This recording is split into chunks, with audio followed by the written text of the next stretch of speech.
Welcome to Integrazo. In this video, I'll show you how to connect this plugin with your product. You can find the plugin download link in the description below. Let's get started. After activating the plugin, go to the plugin setup page from your WordPress dashboard. Now click on Select Plugin. A pop-up will open. Choose your plugin from the list. Next, click on Select Product. A pop-up will open. Choose your product from the list.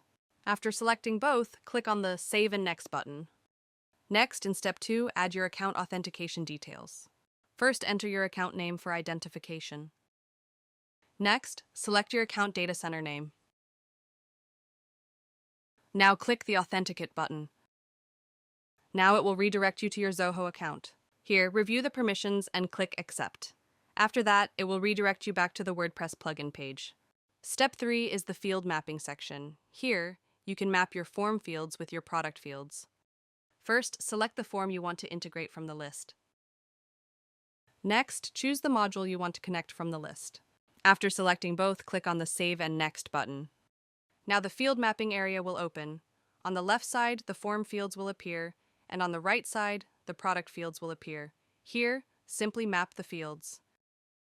After completing the field mapping, click on the Save Mapping button.